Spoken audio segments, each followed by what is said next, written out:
Well, to discuss this, I'm joined now from Yerevan by Babken DerGrigorian. He's the media liaison for Nikol Pashinyan's My Step Alliance and the Civic Contract Party. Also in Yerevan is Giro Manoyan. He's the International Secretariat for the opposition Socialist Party, the Armenian Revolutionary Federation. And joining us from London is Lilit Gevorgyan. She's the senior economist focusing on Russia and former Soviet republics at IHS Markit. Thanks all of you for joining us. Lilit, let me start with you in London. Is this the right decision, a snap election? I think so.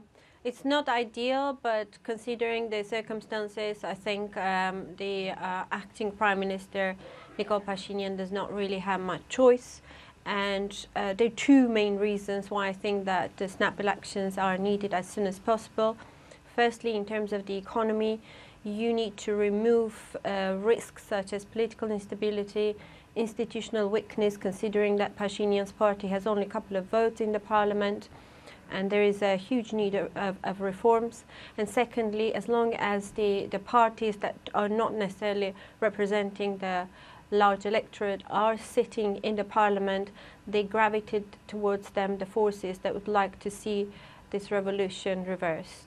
Giro Manoyan, are you ready? Well, actually, no, because that's the position of our party is that as the government program stated and the National Assembly adopted that program, there should be elections within a year, that is within a year of May past. So there are now electoral code changes being discussed in Parliament.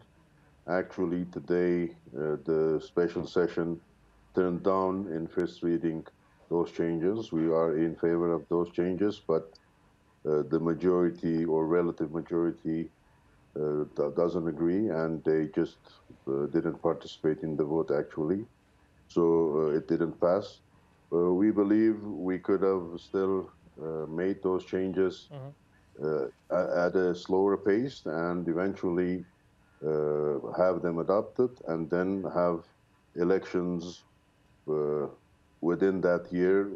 That doesn't mean necessarily next May, but not necessarily this December. December is not good in any case for election campaigning, etc. So, Giro, let me ask you very directly. Do you think that Pashinyan and the My Step Alliance, you think they're doing that right now because they're trying to make hay while the sun shines? They're trying to maximize the momentum that they have? Well, actually, there is no convincing reason for that. One of the excuses given was what the previous commentator said, but that's not the only issue. Political stability is not the only issue regarding investments, economic development, etc., because there are other things going on within the economy which doesn't attract foreign investors. So there are a lot of things to be done, but why exactly this December? And I mean, that was actually made, the decision was made within the last month, I would say, because when he was in the US exactly a month ago, the Prime Minister then said he will come back to Yerevan and discuss with the political parties, political factions in Parliament on a date.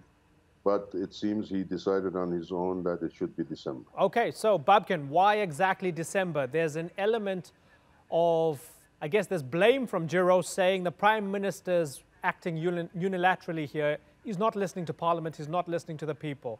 Tell me why you disagree. Well, I think actually it's quite the contrary, because actually from the first days of this revolution, the demand for snap parliamentary elections have been articulated very clearly from our government. And as Mr. Manoyan just mentioned, it is mentioned in our government program that we are going to have elections within 1 year. So December does fall within that 1 year. Secondly, the Yerevan elections, which happened last month, as part of that campaign, the Prime Minister very clearly articulated that this was not just about the city elections, but rather a referendum on whether we should hold snap elections as well. And our political team received roughly close to 82% of the vote. And we have a clear mandate to hold snap parliamentary elections sooner rather than later. But also there's a constitutional component to this because according to our constitution, we are supposed to have a stable majority in parliament. And as the former ruling party's members have continuously been defecting from the party, we no longer have a stable majority in parliament. With regards to the Electoral Code, I should say that the Venice Commission themselves just recently gave a mostly positive outlook on the Electoral Code, and even Mr. Manoyan's party voted in favor. So I welcome that vote, right. and also mentioned that they are ready for the elections, for the December elections. So really, there's political and constitutional reasons for going to elections sooner rather than later. Okay, so Giro, to honor the wishes of those people who took to the streets and wanted change, isn't this taking the Velvet Revolution to its rightful democratic conclusion by holding a democratic election, no more, no less? I don't think it would have had another result, or it would not have really taken the Velvet Revolution to the next step if it were the elections were held in March, for example, with the Electoral Code changed. Now, the Electoral Code, as of today, is not changing. That's not necessarily the government's. The government is not to blame for that because they don't have the vote in Parliament, the votes in Parliament, but rushing it might have created an atmosphere where the relative majority party decided actually not to participate and in that way not to have the new Electoral Code adopted. This is crucial for the government's program as well. Otherwise, the elections could have been held last June or July or August. We didn't have to wait until December if the Electoral Code is not to change. Right. The aim was to change the Electoral Code and go to elections with the new Electoral Code. Okay, so two fundamental differences there of opinion on the Electoral Code and what these elections will mean in December. Let me allow this conversation to take a bit of a turn here, Lilit, and I want to talk Russia.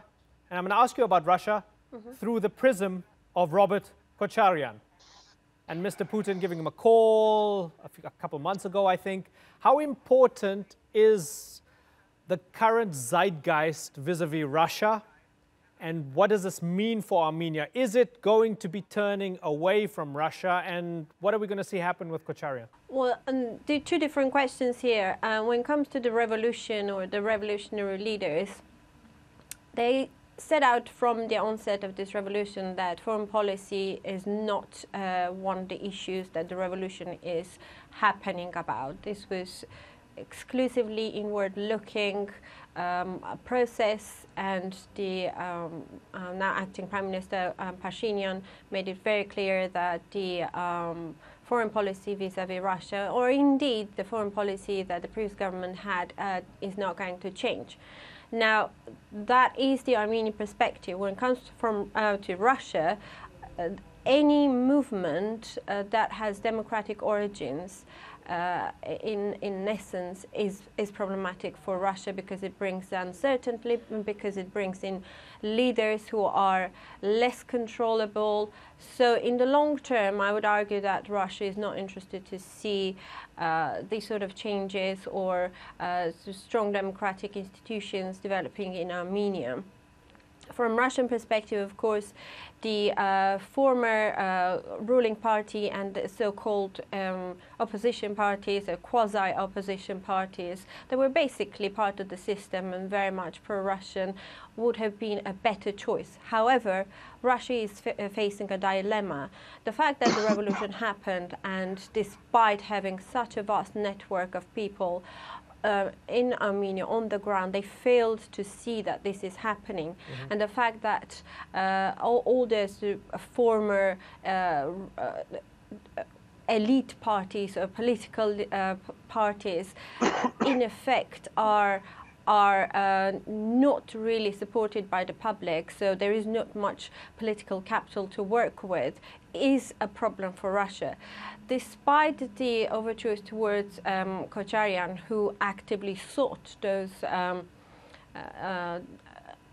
pronunciations of support from Moscow, Russia is also aware that at this stage, they won't be able to organize themselves or organize truly loyal political forces on the ground to bring down Pashinyan's revolutionary forces. However, I do not exclude this in the long term. Having said that, I think what Kocharyan is doing is quite questionable in terms of his political career. I don't think he has any political career, and I think his motivation is not even political. I think he's more concerned about what's going to happen to him, his family, and all those suggested speculations about potential investigations into his assets. Yeah, he's at large as far as I know, and there are charges against him. Babken, how do you feel? The Russians are not so sure about the revolution, probably didn't like it, probably prefer your predecessors. They don't like color revolutions in the region or in their sphere of influence. Are they going to try to undermine you, whether you do well in these elections or not? Well, first of all, I want to say that this wasn't a color revolution in the pejorative sense that that term has gotten. But look, Russia remains our strategic partner. We intend to and have been working very actively with them, and we intend to expand our cooperation and our partnership with Russia moving forward, of course, without it being at the expense of any of our other partnerships. So I don't see a Russia factor here at all, and I think many people who try to provide analysis on the region very quickly turn to the Russia factor. In this case, this is very much an internal process. Right. So, Giro, for those people who see a democratic atmosphere and a general trend towards wanting more representative democracy in the country, and they see that as meaning that Armenia will turn towards the West, are they right or wrong? I don't know, I think they're wrong. Because as Pashinyan himself has said thousands of times, that this is an issue, an internal issue, as Babken was saying, that the aim is to democratize Armenia and not change the external relations or the vector of the external relations of the country. Saying that, I think all of us in the country, at least our party, I can speak on behalf of our party, do not wish for any foreign intervention by any foreign country that may be, because this is an internal affair. We have to give the Pashinyan government or Pashinyan team the popular will. We have to give them a chance to establish the more strongly democracy in Armenia, and without making any excuses for intervention. As I said, there is no issue, nor in the government plan, neither in the government plan nor in the now acting Prime Minister's statements, position, that there will be any change of vector. So the old times, so to speak, are gone. Everybody should accept that. They cannot be brought back, and that's good that they won't be brought back. But that doesn't mean Armenia, a democratic Armenia, cannot have good strategic relations with Russia. I think there is no aim, unlike others in the region, there is no aim in Armenia either to export our Velvet Revolution. So nobody should be worried about that as well. Right. And I think the big important for us is for this to succeed, meaning the process to come to a successful conclusion, and for the people to feel that they can decide on their fate. Right. I know you disagree with how soon the elections are coming, but having said that, when they do come, is this an exciting time politically for your country, Mr. Manoyan? Is it a time for young people to finally have a proper democratic voice? Of course. And I think the acting Prime Minister wishes to change the atmosphere to a more positive one as compared to the Yerevan municipal elections that we had about a month ago, so that those elections will be, I mean, the upcoming elections will be about ideas, etc. I don't think it will be, again, a referendum on anything. The Prime Minister was making announcements that he wishes that these elections will give the people a chance to elect between programs, policies, and not necessarily just individuals, so that the people themselves can decide, as I said, on their future. Okay, well, you're just next door, and we'll be watching the build-up to those elections and the elections themselves very closely from here in Istanbul.